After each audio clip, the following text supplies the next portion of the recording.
Bonjour, je m'appelle Samia Morton-Dotson et je suis en dernière année. J'ai étudié la France et le commerce international. Au cours du semestre de printemps 2020, j'ai étudié à l'étranger à Paris, en France. Au cours de mon expérience d'études à l'étranger, j'ai effectué un stage dans une petite entreprise française. Cette présentation présentera mon expérience pendant ce stage et répondra à une question principale sur l'entreprise. La question à laquelle répondra tout au long de cette présentation est la suivante. De quelle manière Apple défend-il la diversité culturelle dans toute la France? De même, comment Apple associe-t-il à d'autres entreprises ou événements pour aider à construire l'entreprise et toucher plus de personnes? Apple a été créé en janvier 2018 en Paris, France, par Julie Gebet. Julie Gebet croyait au pouvoir de la nourriture et aimait la couture. Elle a donc créé une entreprise de podcasts gastronomiques.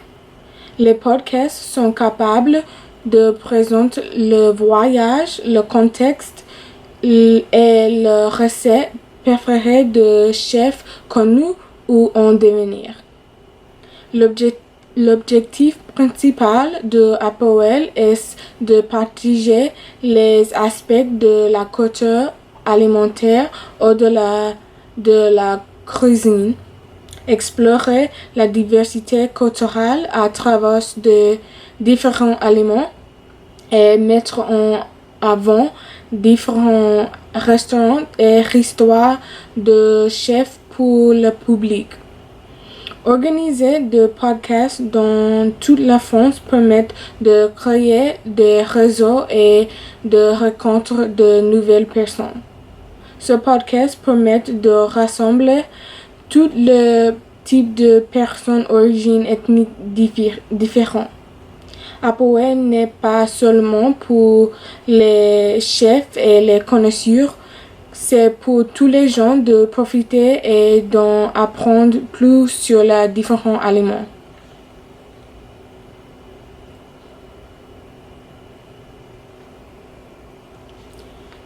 La France a connu un grand développement culturel depuis la Seconde Guerre mondiale. Des années après la fin de la Seconde Guerre mondiale, la France n'était pas un pays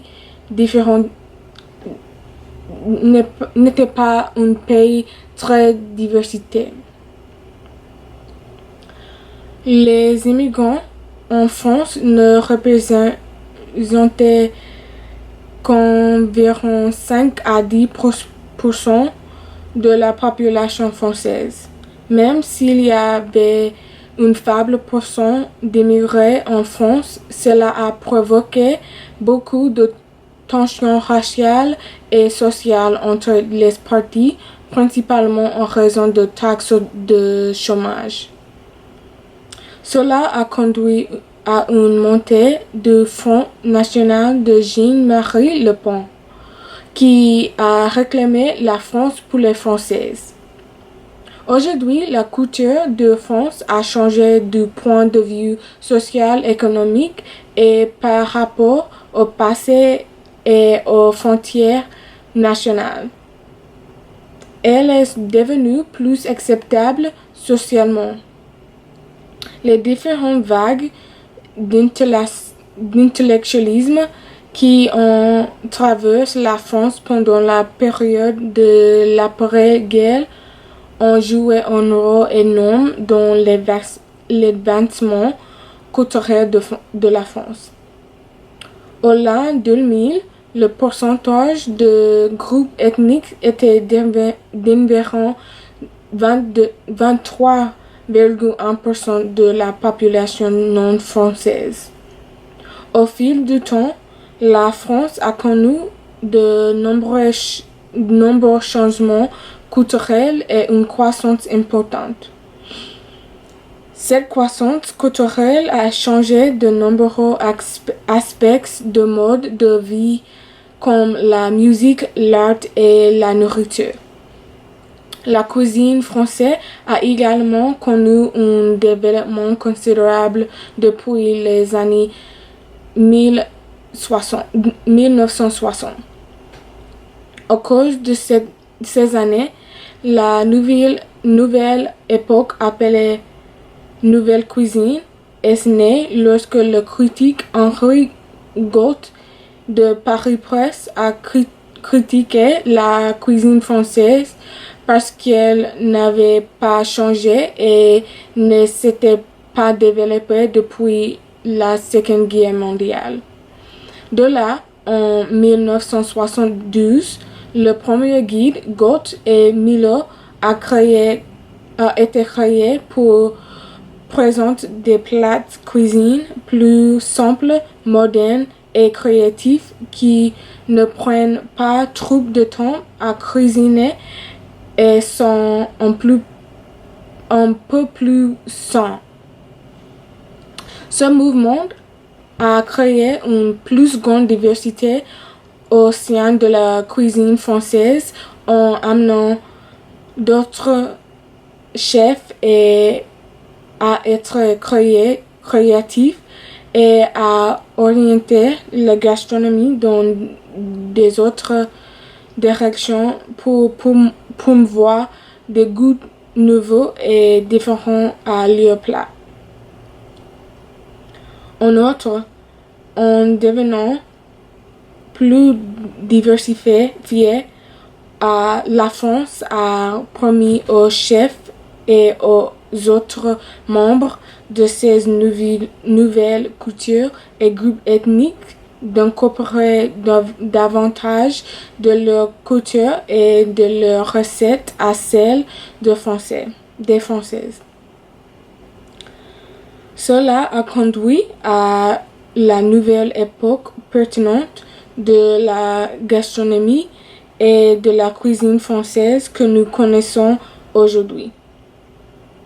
Applewell est capable de capturer ces fusions culturelles de la cuisine dans toute la France dans son contenu, ce qui favorise également la plus grande diversité culturelle au sein de la cuisine, non seulement en France, car elle pourrait potentiellement l'étendre au monde entier.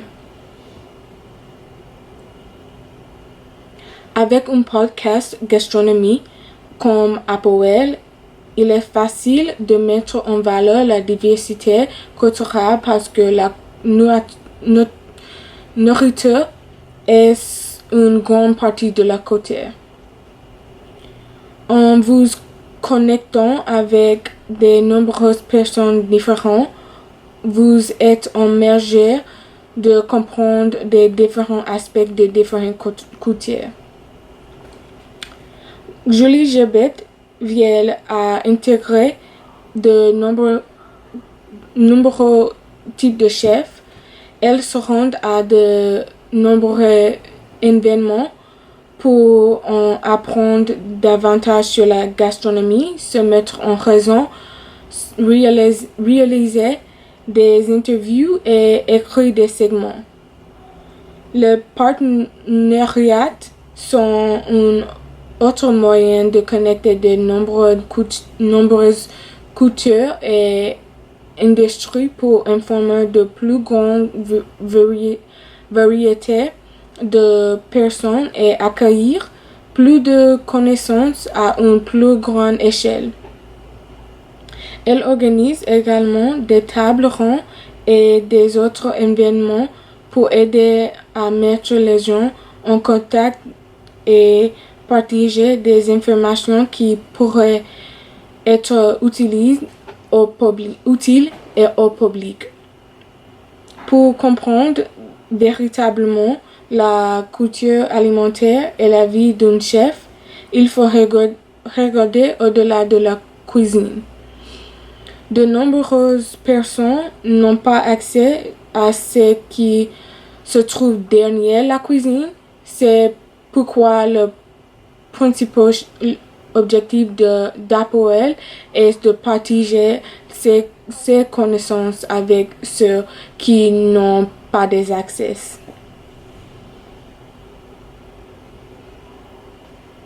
Pendant mon stage chez APOL, j'ai eu de nombreuses tâches à accomplir et de nombreux rôles à jouer. Julie voulait améliorer son Instagram en utilisant des hashtags pour sensibiliser les gens. C'était l'un de mes objectifs pendant le stage. Mes autres tâches consistaient à créer différents hashtags pour les posts Instagram et à interagir avec son Instagram, à rechercher des chefs et des restaurants, à m'assurer que le podcast fonctionne bien et à assister et travailler des événements dans le cadre de partenariat. Julie me demandait de faire des cours pour elle. Cela m'obligeait à travailler mon français et à sortir de mon zone confort parce que je devais parler aux gens pendant ces cours.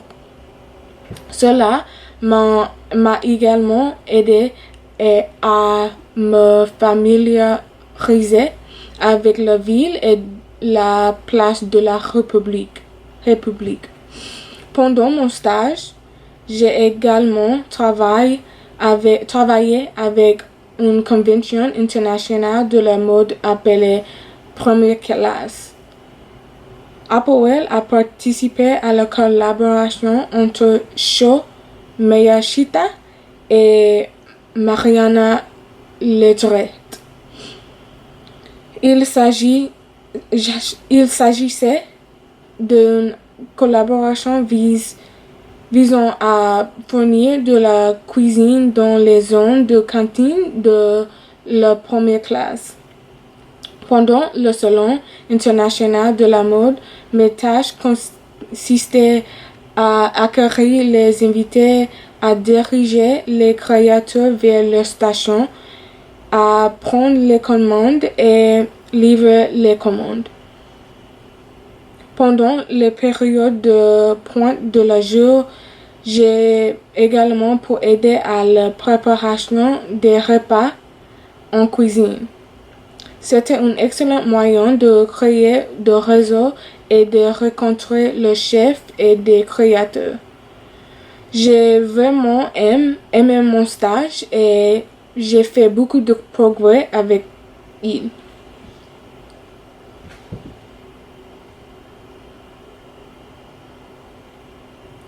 APOL s'est associé avec de nombreuses compagnies comme le Première Classe, la Galerie Lafayette, à Table Festival, Silence, Belleville, Aesop et Nomui pour fournir plus de contenu à la plateforme APOL. Certaines de ces collaborations étaient des événements alors que des autres comme la Galerie Lafayette ont fourni un emplacement pour de nombreux podcasts. Certains étaient situés dans l'aire de restauration où de nombreux chefs viennent parler à Julie pour les podcasts. Ils partageaient également un plat et une recette afin que je puisse être affiché sur la page et le site web de des médias sociaux de Apple. Tous les partenariats et les collaborations ont contribué d'une manière ou d'une autre à la promotion culturelle de Apple. Il a permis à des restaurants et des chefs de toute la France de s'unir pour éduquer, mettre en valeur et célébrer l'art et la culture de la nourriture.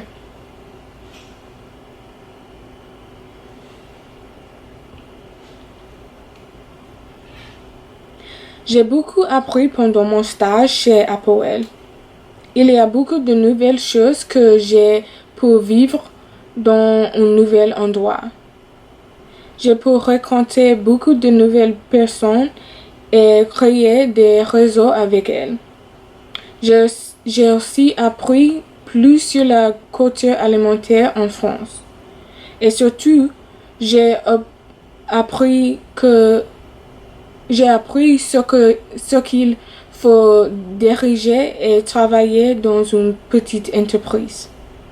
Mes recherches pendant cette période m'ont permis d'apprendre plus sur le monde de la gastronomie et sur la meilleure façon de la commercialiser.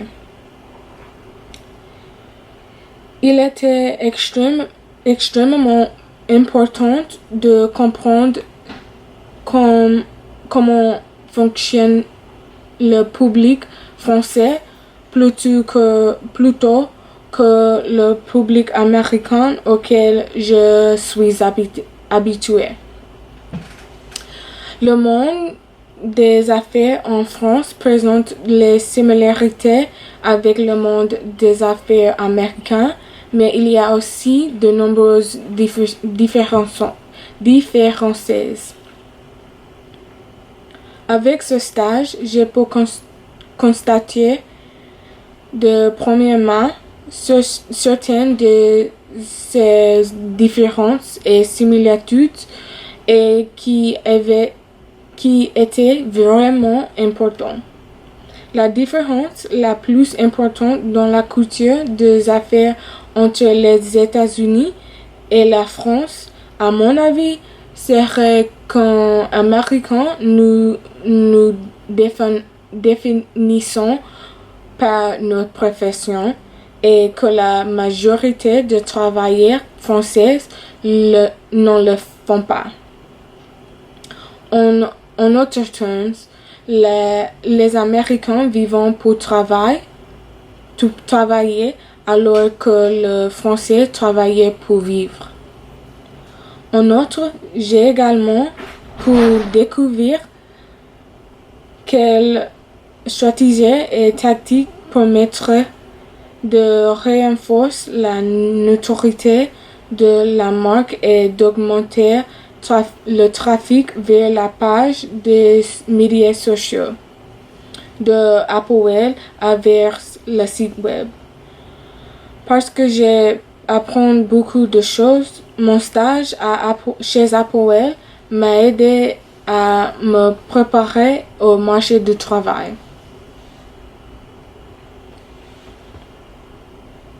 Mon stage au printemps 2020 m'a préparé d'une certaine manière à la vie active en entreprise.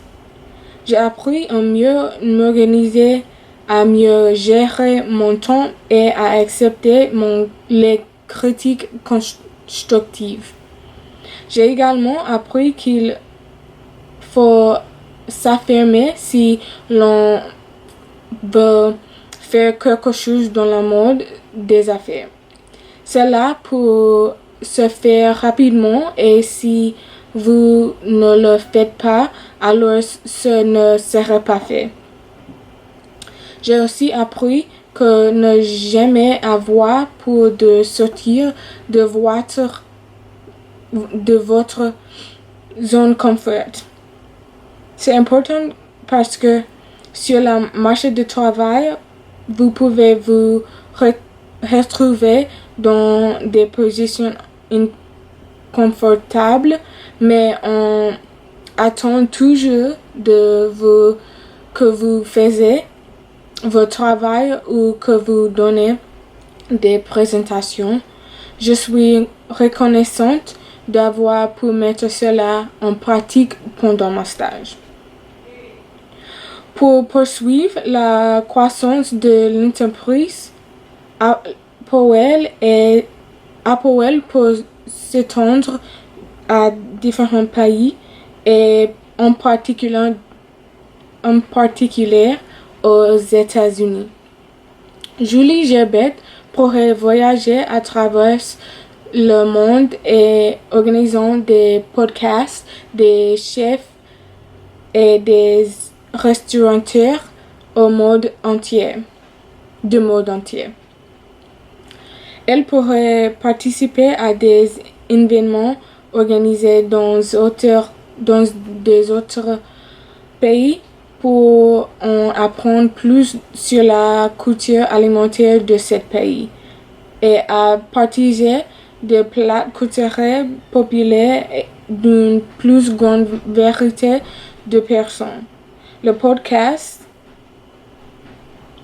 et ses voyages pourraient également être filmés sur forme de vlogs et publiés sur YouTube.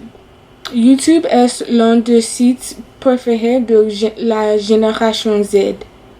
Il pourrait donc attirer des millions de personnes dans le monde entier. 62% de membres de la génération Z regardent YouTube tous les jours et préfèrent cette chaîne à télévision par câble.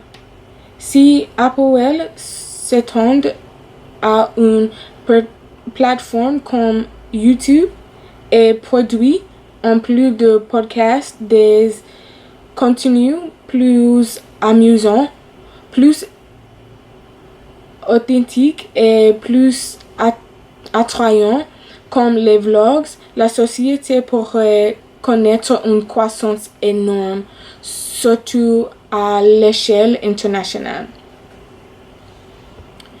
Avec mes recherches et mon expérience pendant mon stage, j'ai pu apprendre beaucoup de choses.